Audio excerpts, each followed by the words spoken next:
I'm not your real mother. Do whatever you like. Work if you want to eat, otherwise stay this way. We are just children. How can we do so much work? We're too small. Please don't make us suffer like this. You will do as you are told.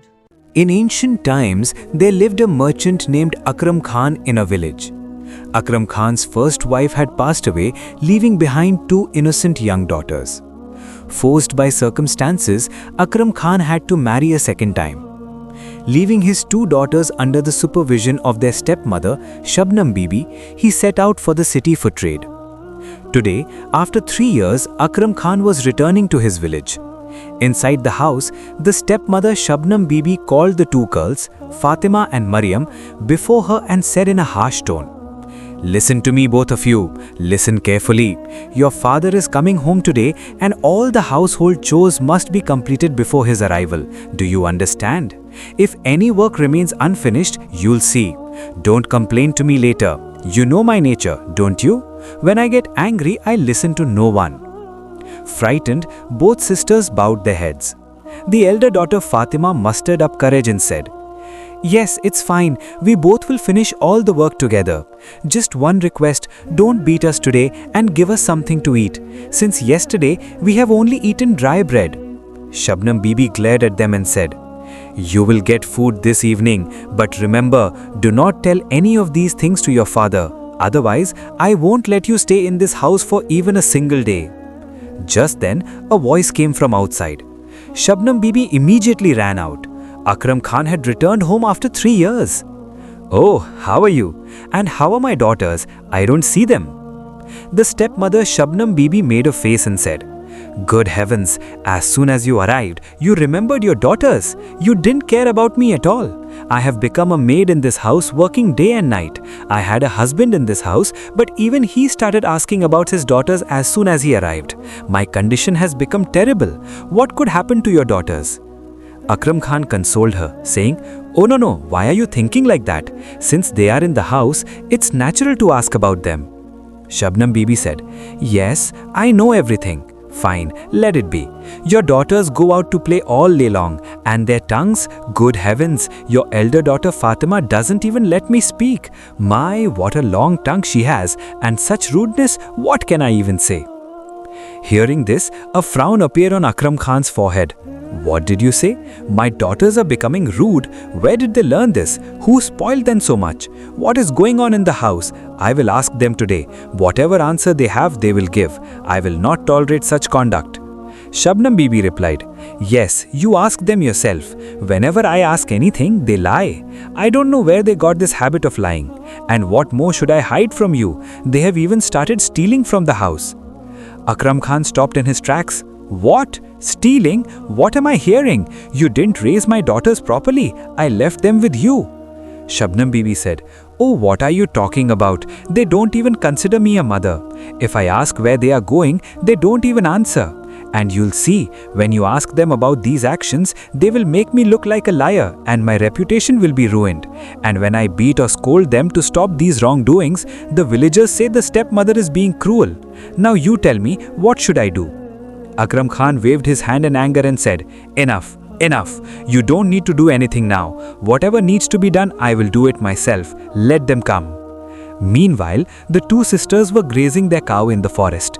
Then the elder sister Fatima said to the younger sister Maryam, "Maryam, it's getting very late. We should go home now. Father must have arrived. I have also cut the grass. I told mother not to send us to the forest to graze the cow today, but when does she ever listen to us?" The younger sister Maryam asked in a worried voice, "Sister, will our father also treat us the way our stepmother does?" "Oh, no, you crazy girl. Why are you thinking like that? Our mother is a stepmother, but our father is our own father. Don't think like that." Maryam said, "Yes, sister, that's true, but I have heard that if a mother dies and the father brings a stepmother home after remarrying, then the father also becomes step." Fatima replied, No, it won't be like that with us. Believe me, today our father will be very happy to see us. You will see." But the truth was that the younger sister Maryam was wiser and sharper than the elder sister. Both started heading home with their cow. At home, Akram Khan was pacing restlessly. "Let them both come. I will go and pull them by their ears myself. Where are they roaming around making me feel ashamed? They haven't reached home by this time. This is the limit. Let them come. Today I will clear everything up. Today is my final decision. This drama or negligence will not be tolerated in this house anymore. Not at all. In the meantime, both sisters reached home with the cow. Seeing them, Akram Khan asked angrily, "Where were you two? I stepped into this house after 3 years today, and I see that you both are not even at home. Is this the manners you've been taught? Your father has returned and you don't even know? Today is the limit. Now, as soon as you've arrived, I have to settle the account for all your actions." The elder daughter, Fatima, said fearfully, "Father, we went to the forest to graze the cow only because Mother told us to. Otherwise, we never go outside the house." "Then why didn't Mother tell you this?" Shabnam Bibi immediately spoke up. "Good heavens, what liars these girls are! My, I had already told you that there is so much grass near the house, but they went to the forest with the cow for no reason. These days, I go to graze the cow myself every day. But today, just to show off to you, they went to the forest with the cow." "Father, Mother is lying," the younger daughter Mariam pleaded while sobbing. "Father, until today, we have never stepped out of the house without Mother's permission. Mother, why are you saying this? Please tell Father the truth." Hearing this, Akram Khan raised his hand sternly. "Enough, enough! Everyone be quiet. Whatever decision is to be made, I will make it myself. You two go to your room now and be ready in the morning. I will take my daughters out for a stroll, and tomorrow we will go to your aunt's house, okay?" Hearing this, both sisters' eyes lit up with joy. "Really, Father? Father, you are so good!" Hearing this, Fatima and Mariam became very happy and began to wait for the morning impatiently. On the other hand, the stepmother, Shabnam Bibi, sat aside drowned in worry and began whispering to herself, "It seems my husband has become suspicious of me. On top of that, these mosquitoes aren't letting me think. I must think of something before morning." She feared that Akram Khan no longer believed her words, which is why he was taking his daughters out. Because of this worry, she could not sleep all night. As soon as it was morning, both sisters, Fatima and Mariam, got ready and went to their father. On the other side, because she hadn't slept all night, the stepmother, Shabnam Bibi, fell into a deep sleep early in the morning. Due to this, she didn't even realize when her husband left the house with the daughters. "Father, we both are ready to go to Aunt's house. Should we tell Mother before leaving?" Akram Khan said, "No, your mother is sleeping. It is not useful to wake her now. Come, I brought some clothes for you from the city. Let's take those along too. You'll be staying at Aunt's house for a few days, so they will come in handy." "Okay, Father, that would be very good." Then Fatima asked happily, "Father, you will also stay with us at Aunt's house, right?" Akram Khan replied, "Yes, I will also stay with you at Aunt's house for a few days. Come now, enough talk. If we get late, we won't be able to reach there." Saying this, Akram Khan set out from the house with both his daughters. No one knew what was going on in his heart. Walking along, they came very far from the house and onto a forest path. The younger daughter Mariam asked nervously, "Father, where are we going? Aunt's house is not in this direction. We have come very far from home. I am very scared. After all, where are we going?" Akram Khan said, "When your father is with you, what is there to fear? You two wait a bit." He looked around and said, "Look here, there are so many berry bushes and they are loaded with berries. My daughters, I am very tired. I will sit here. You both go and pick berries for me. Keep picking berries until I call you myself, okay?" The younger daughter Mariam said with apprehension, "But father, it's almost evening. If we stay here any longer, it will be night and we will get lost in the forest." Akram Khan said, No, we are just about to reach. It will only take a little more time. You two go and pick berries. I will wait for you under this tree. When I call you, come back immediately." Obeying their father, both sisters went ahead picking berries. Mariam had some doubts in her heart, but she remained silent because of her father's words. On the other hand, as soon as the daughters left, Akram Khan took the stick he was holding and drove it into the ground, then took off his cap and placed it on top of it. Then he began looking around. Suddenly his eyes fell on a monkey. Aha, this is a fantastic way. Now this monkey will do my work. But I must give him some bait. Yes, a monkey's favorite food, bananas will work. Akram Khan sat the monkey on his cap, and while giving it bananas, he himself started walking back towards home. The monkey kept eating bananas and making a sound. Keep picking, daughters, father is standing. Keep picking, daughters, father is standing. The elder sister Fatima said, Look, Maryam, father's voice is coming. He is telling us to pick more berries. Come, as long as he is saying so, let's keep picking. The two sisters picked berries for a long time and the monkey kept making the sound.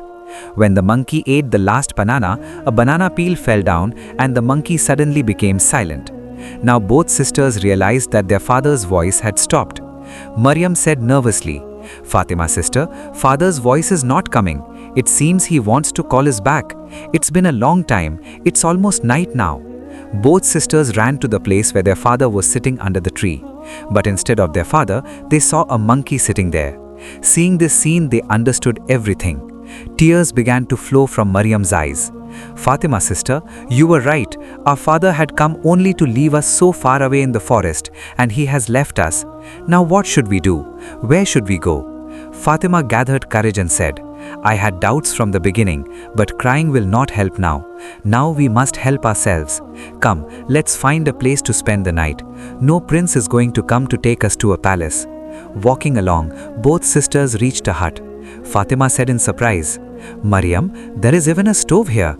It seems someone lives here. Let's go inside and see. Maryam said fearfully, It's not right to go inside just like that. We might get into another trouble. But if we stay in this dense forest all night, wild animals might harm us. Fatima replied. Finally taking courage, they both went inside. The hut was empty. Seeing this, they were relieved and stayed there for the night. Time passed by. Both sisters would bring fruits from the forest, sell them in the market, and fulfill their needs with that income. Several years passed by. Now both sisters had grown up and were so beautiful that whoever saw them would keep staring. One day, Maryam said, Fatima sister, I am going a little further into the forest to get fresh fruits. We will get a good price in the market. You cook the food by the time I come back. Fatima replied, But Maryam, I also have to go to the market today and bring rations. I had picked some fruits yesterday, they will spoil. Maryam's eyes filled with tears. Sister, I have no one but you.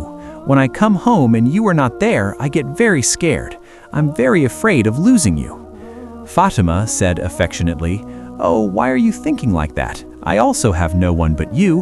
Where would I go leaving you? And if I ever have to go far away, I will go only after telling you, right? Fatima thought for a moment and continued, And if it ever happens that I leave without telling you, believe me, that will never actually happen. But if, God forbid, it does happen, I will definitely leave some sign for you. Maryam asked in surprise, A sign? What kind of sign? Fatima said, A sign that can lead me to you. Anyway, we'll talk about this some other time. Right now I'm getting very late. I'm going to the market. You pick fruits for tomorrow. Saying this, Fatima left for the market and Maryam got busy with household chores. Fatima was so beautiful that when she went to the market, she would cover her face with a shawl so that no one's gaze would fall on her. Coincidentally, the king of that kingdom had also gone out for hunting in the forest that day. The king wandered in the forest in search of prey from morning until evening, when suddenly his eyes fell on a rabbit. The minister said, Your Majesty, we have been out for hunting since morning. We are dying of hunger. This prey should not get away. Your Majesty, don't worry. I will hunt this rabbit today for sure. Saying this, the minister started shooting arrows, and after many attempts, finally an arrow hit the rabbit. The king said happily, Bravo, minister, bravo! You have done a wonderful job. Go quickly, bring it and make arrangements to cook it. I will wait here under this tree. Yes, Majesty, I will arrange it right away. The minister looked neither left nor right. He picked up the rabbit and started wandering in the forest in search of fire. Oh, where will I find fire in the forest? Now how do I cook this? Suddenly, the minister's eyes fell on a hut from which smoke was rising. Oh, such a beautiful girl in the forest, and it seems she is cooking food. It's better to cook the rabbit here. But what is she doing here alone? Thinking this, the minister moved towards the hut. Miriam turned around quickly and said, "Who are you? What are you doing here, and why are you staring at me? Don't move forward or I will cut you into pieces." The minister said nervously, No, you are misunderstanding me. I haven't come to harm you. Actually, I hunted a rabbit and needed fire to cook it. That's why I came here." Miriam said, "Okay, fine. Cook it and leave as soon as it's cooked." Miriam was so beautiful that the minister put the rabbit on the stove. His attention moved from the rabbit to Miriam's beauty. He became so lost that the rabbit burned to charcoal and he didn't even realize it. Miriam said angrily, "See, it's completely burned. Now pick it up and get out of here." The minister's hands and feet began to tremble. "Alas, now the king will surely kill me." Miriam said in a stern tone, "Leave right now, or I will come with an axe." On the other side, the king was waiting, exhausted with hunger under the tree. "Minister, did you go to cook 1 rabbit or 10? Why did it take so long?" The minister fell to his knees. "Your Majesty, please forgive me. It was not my fault. She was so beautiful that I forgot everything." "Who was so beautiful? Tell me clearly." "Your Majesty, there is a girl who lives in a hut. You will understand everything when you see her." The king said, "Really? Our queen is the most beautiful in the world, but you are saying there is someone even more beautiful than her? Come, I will see for myself." The king and the minister both headed toward the hut. Fatima was cooking food there. As soon as the king's gaze fell on Fatima, he lost his senses.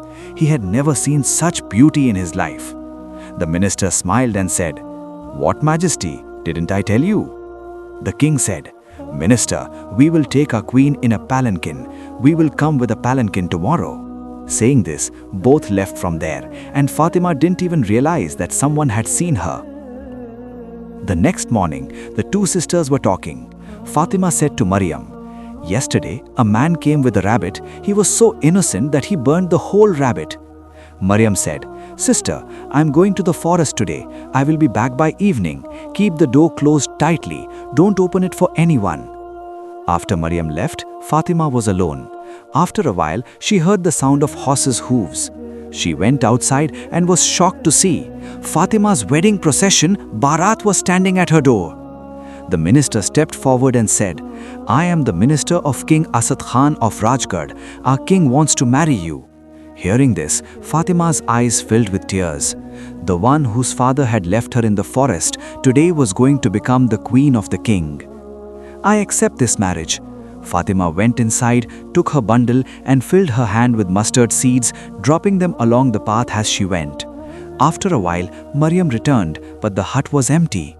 "Sister, sister, where are you? Sister, sister, where are you?"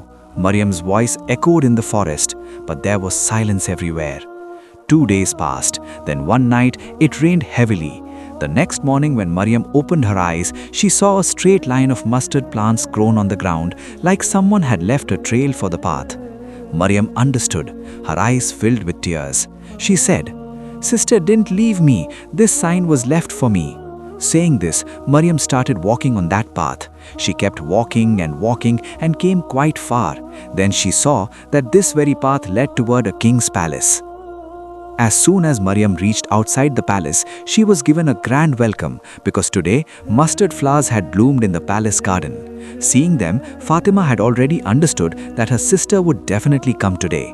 As soon as Fatima's eyes fell on Maryam, she became very happy. Both sisters hugged each other and cried for a long time.